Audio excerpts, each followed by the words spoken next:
Greetings once again. Today we have the pleasure to present yet again 2021 K.C.S.E Chemistry Paper 2, and we are presenting question number 3, which tested on reaction rates, a very important topic in Form 4.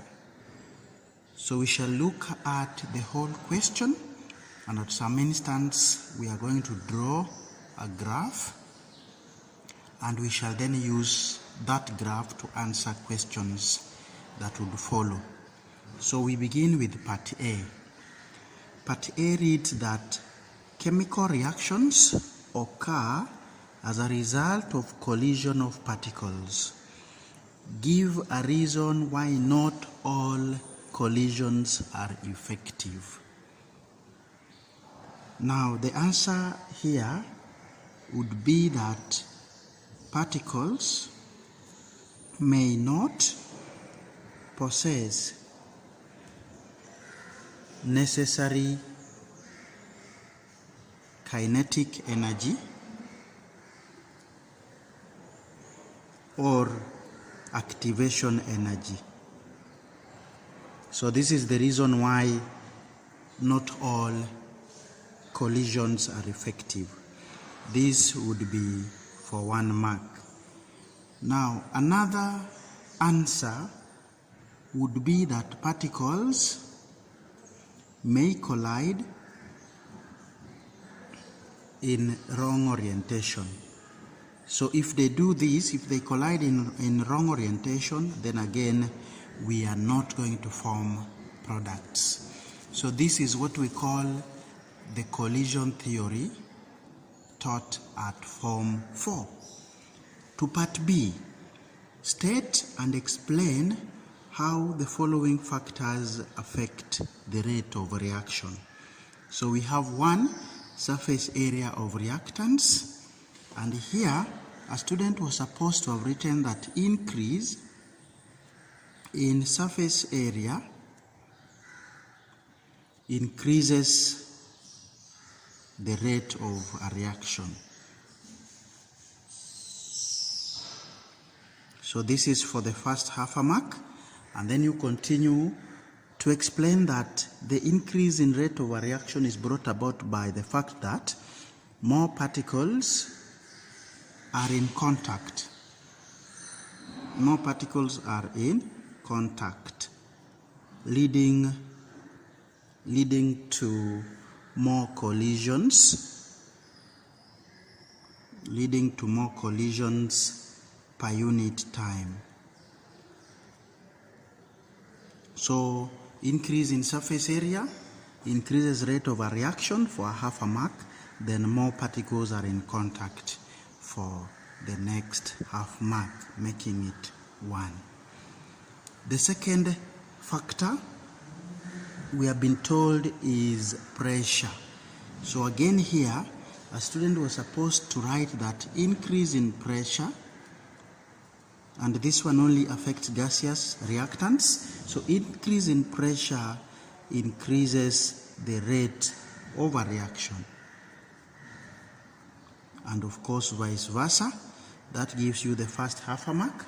Continuing to explain how would give you the next half, totaling 1. So the explanation would be molecules of gaseous reactants.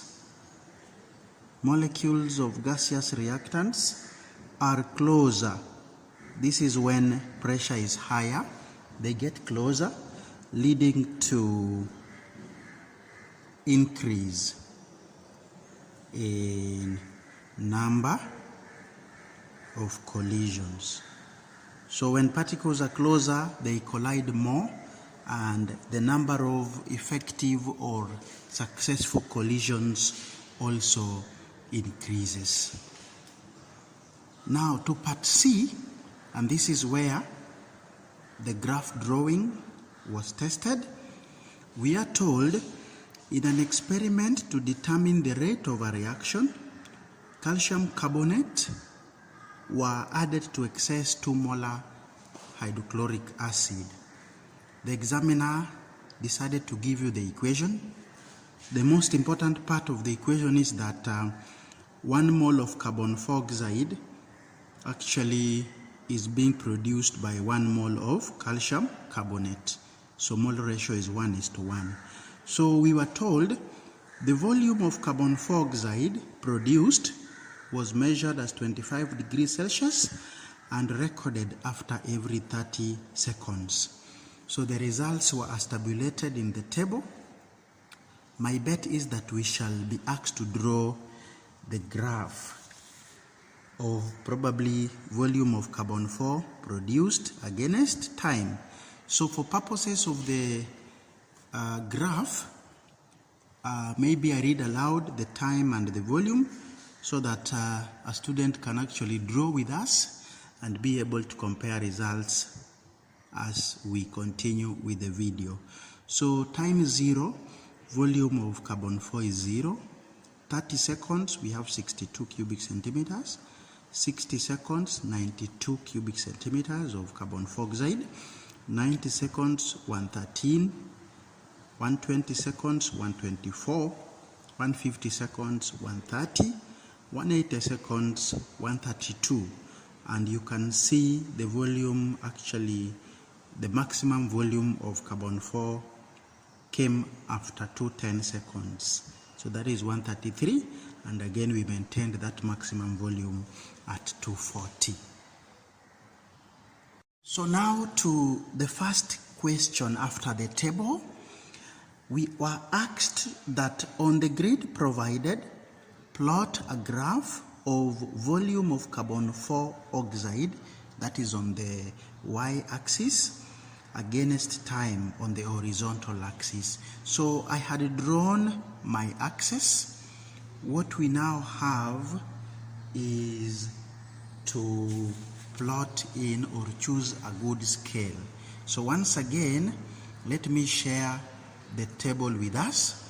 You can see for the x-axis, the maximum seconds that we had were 240. So if I decide to go by 1 square for 30 seconds, I would actually use my axis very fairly, so that my graph would cover more than half of the area given. So if I use a scale of 1 square for 30 seconds, candidate, you can see I will have used that axis very well. Now, for the volume of carbon 4, I have up to 133. And here, as you choose your scale, make sure you go for a scale that would be easy to plot. A scale that would be easy to plot. So for our case, if I use 1 square for 20 cubic centimeters, that would be a very good scale, because when it comes to plotting, I will not have a lot of difficulty in plotting. So what do I mean? I mean that each small square here will now represent 2 units. Each small square here will represent 2 units. So that way you are able to easily plot your figures. If you used a different scale, you find that plotting at times becomes a nightmare, because your squares, some may represent something like a third or 4/5 and so on. These ones are so difficult to plot. So for this question, using a scale similar to the one I've used would actually be the most advisable. So let us move in and do now the plotting. For 0 seconds, volume is 0. For 30, we have 62. And as I have explained, this is 60. 1 small square above would give us actually 62. So if you used a good scale, plotting become very easy. At 60, we have 92. So this is 60, this is 80. So midway, I have 90. So midway would be 1, 2, 3, 4, 5. And then a square above would be 92. Good. At 90, I have 113. So 90, this is 100. Midway, 1, 2, 3, 4, 5. That is 110. Then 112, 113 would be in the middle of that small square. Because we have used a very good scale, it is actually very easy to plot. For 120, our volume is 124. So this is 120, two small squares above 120 gives you 124. And then for 150, we have 130. 130 is just the midpoint, so 1, 2, 3, 4, 5 here. The midpoints of this graph were actually not very visible, so you have to count physically. 180, we have 132. So 130, 132 would be there on the intersection of those two squares. 210, 133. So I move just a half a square after my last plot, and I repeat the same for 240. So we have plotted according to the data. At this point, we are supposed to draw a smooth curve using our free hand. Smooth curve using our free hand that is passing through all our plotted points. Do this very smoothly, and then you are able to have your graph. There we are. Now, that exercise has been awarded 3 marks. So before we move on to using the graph, allow me to explain how the 3 marks could be achieved by the learner or the candidate. Scale gives us the first 1 mark, a half for every axis, and I have explained, you've seen how plotting my points was not an issue because I went for the best scale for my y-axis. So a half for y-axis, a half for x, and again we say for chemistry, do not give us the scale as a statement. We can read it from your axis. The second mark came from plotting, and here, how many points were we supposed to plot? 1, 2, 3, 4, 5, 6, 7, 8, 9. There were 9.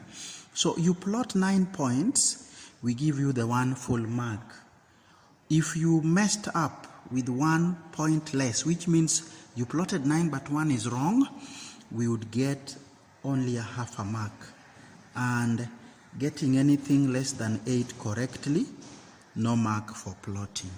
So the plots may be there, yes, the points may be there, but they have to be correct for you to score that. And then the last mark came from the smooth curve. This is 1 mark, totaling to 3. What are some of the areas of penalty? Number 1, if you used less than half of the total space, if you used less than half of the total space, then for scale, we don't give any mark. Your graph would be very, very tiny. And the rule is more than half of the area of the graph page must be utilized. And then we also have cases where a candidate would plot volume on the x and time on the y. These cases are called inverted axes. If you had inverted axis, we would deny you the mark for scale. So in short, we shall mark your work out of 2. We shall give you a mark for plotting, and we shall give you a mark for the smooth curve. Then you miss out on the scale. But I wonder why a student could have an inverted axis. And here the examiner has explained that volume of carbon dioxide should be on the vertical axis and time should be on the horizontal. So let us avoid these by reading the question and understanding what it means. Now, to using the graph. Using the graph, determine the rate of a reaction at the 45th second. So, candidates, here we borrow so much from our beautiful maths subject. We do have a topic on calculus. This is called differentiation. In differentiation, we told you how to calculate rate of change at an instant. It is called instantaneous rate of change. So that is the knowledge we shall use here for us to score the mark on determining the rate at 45th second. So the first thing you do is to identify where 45th second is, and that is the midpoint between 30 and 60. So having realized where it is, your work is to draw a tangent to our curve at that point. So just take your ruler and draw a tangent to our curve, touching it only at one point, and that one point should be at 45th second. Now, where the line should meet, should end, and where it should stop, make sure you are able to read the values. So for my case, probably I will extend it and start from there so that I can be able to read the values of change in y and change in x. So again, I want to complete my triangle. So it forms a right-angled triangle. You have to be very accurate. So allow me to take it slow so that we are able to get the correct figures. So this becomes my triangle that will help me now find the rate at 45th second. So this gives me change in x, and this gives me change in y. So moving together, for the x-axis, each small square would represent 33 seconds. Because one big square represents 30 seconds, each small one will represent 3 seconds. So I can approximate this figure here, and you can see it would be 66, because I have two small squares past 60. And then this side, I have like I have around 7 for my value, 7 seconds for the corner. So for me to get change in x, I would do 66 minus 7. That is my change in x. Moving on to change in y, this is quite easy. This is 100 and this is 40. So my change in y is 100 minus 40, and I get 60. So when we come now to answer the question, the rate of change would be given by change in y divided by change in x. That is the gradient of your tangent. So change in y we have gotten to be 100 minus 40, and change in x we have gotten to be 66 minus 7. So if you do the working, you get 60 divided by 50, 59, right? Yes.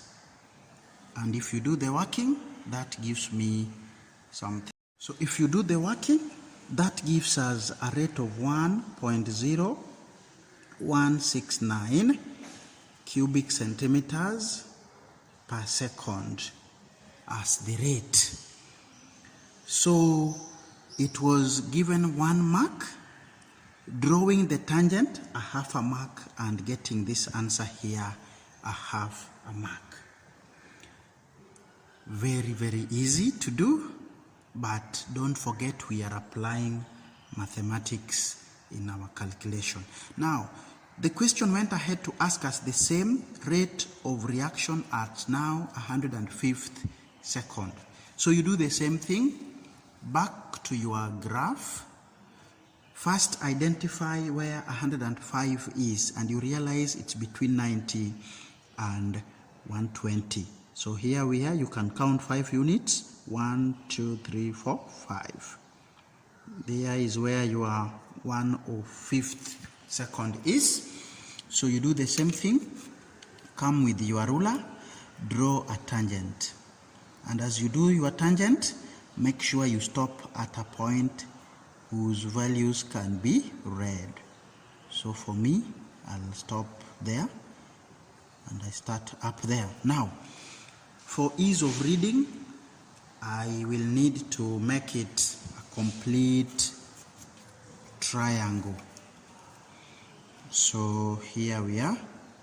Make sure you start at a point that can easily be read so that you get the exact values.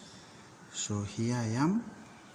I have my complete triangle for the 105th. This one has not come out well.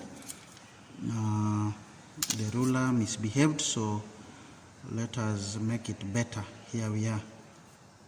Yes, that is now better.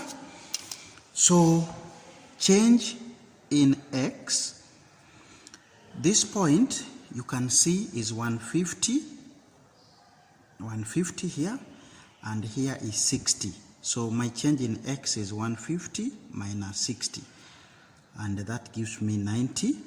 For the change in y, up here I have 120, and each small square represents 2 units.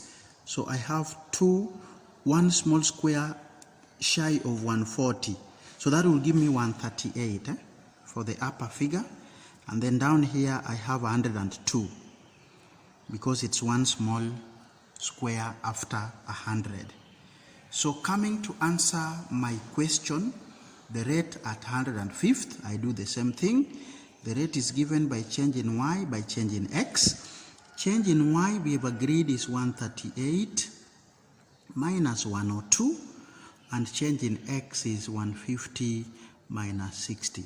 This gives me 36 divided by 90. And if you do the working, we are able to get 0.4 cubic centimeters per second. So again, drawing the tangent, half a mark, and doing that calculation, another half.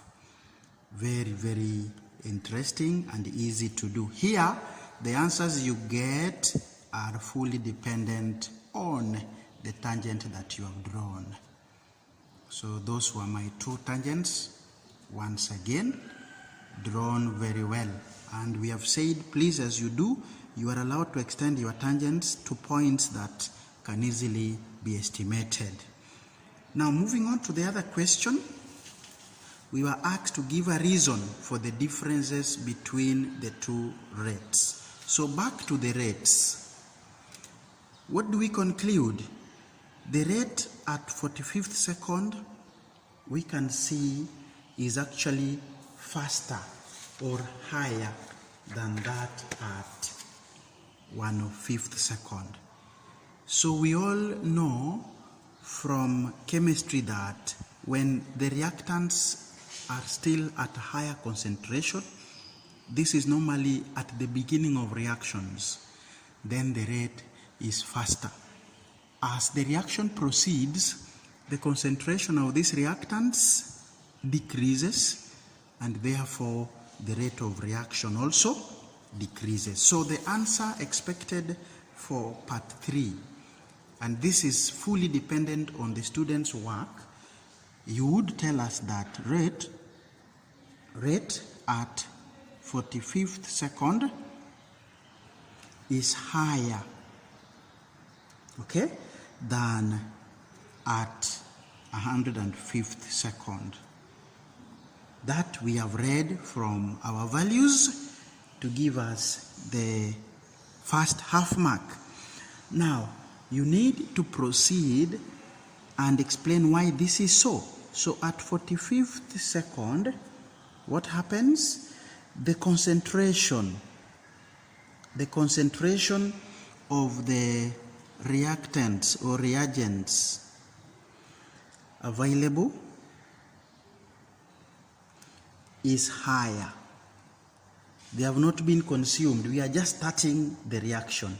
So the concentration of reagents available is higher, hence faster rate of the reaction for the next half a mark, giving a total of 1 mark. Okay, now to the very last question. Molarity, or the mole as a topic, never misses. So you are told, using the graph, determine the mass of marble chips that reacted. So the equation was given, and I explained that the most important component of the equation that you needed to know is 1 mole of calcium carbonate yields 1 mole of carbon 4 oxide. So from here, let us get the maximum volume of carbon 4 produced. From our graph, it was 133 cubic centimeter. You can use your graph. You don't have to get the value from the table. If your graph was 132, use that one. We will not penalize you. So from here, are we able to get moles of carbon 4 oxide?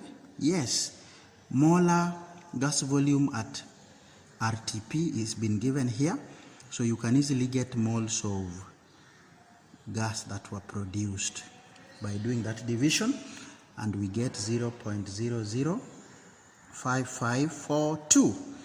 Now, from the equation, moles of calcium carbonate were supposed to be the same because mole ratio of carbon 4 oxide to calcium carbonate is 1:1. From here, let's get the RFM of calcium carbonate. This is 40. The RAMs are given here, plus 12 plus 48. Okay, and this gives me 100. Correct? Yes. So now mass would be the number of moles that we have here. You multiply by the RFM, and we are supposed to get 0.5542 grams as the mass of calcium carbonate that were used. In terms of award of marks, a half for the final answer, a half for the multiplication, a half for moles of calcium carbonate, and a half for that division. Total 2. Thanks for your time. We have drawn graphs and we have reminded you about some few things about rate of a reaction as a topic. We want to wish you well as you do your revision.